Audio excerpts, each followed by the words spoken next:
A man was driving a sports car and pulled out an expensive bottle of wine, trying to impress a traffic cop on duty. He had just bought a diamond necklace worth $300,000. Without even blinking an eye, his name was Ethan Carter, a man born into real wealth, but today he ran into a problem. He was being forced to go on a blind date with his cousin. The butler told him if the two wealthy families joined through marriage, their fortunes would grow even more. But Ethan couldn't stand his cousin, who only cared about money and appearances. The dinner was supposed to be romantic, but Ethan intentionally messed with her to reject the marriage arrangement. And the cousin, she didn't like Ethan either. She just wanted his money. While fixing her makeup in front of the mirror, she muttered, if Ethan wasn't rich, he'd be absolutely nothing. What she didn't know was that Ethan heard every word. They had a huge fight and walked away on bad terms. After that, Ethan swapped clothes with his butler and decided to experience life as a regular person. He took a small boat and left his private island, accidentally ending up at a charity gala. He casually tossed the diamond necklace into the donation box, and since his clothes looked just like the waitstaff's uniform, everyone assumed he worked there. Someone even almost recognized who he really was. That's when he met Ruby, the girl hosting the event.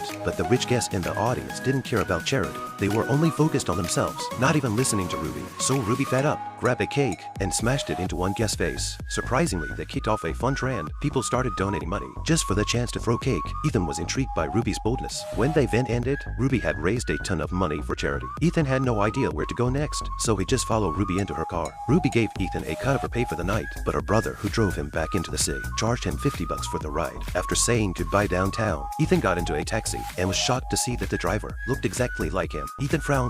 The driver said, everyone needs a direction. Ethan paused, then said, take me downtown. The next morning, Ethan was found sleeping outside a small shop in downtown. The ones who opened the door were the same workers he had met the night before. Their nicknames were South, West, East, and North. Ethan came in with a job flyer to apply. The boss said the pay was $2,500 a month with free meals and housing. But after learning Ethan had no it, the boss immediately cut the pay to $1,500 a month. Ethan didn't get angry, he simply nodded in agreement, because the person he liked also worked there.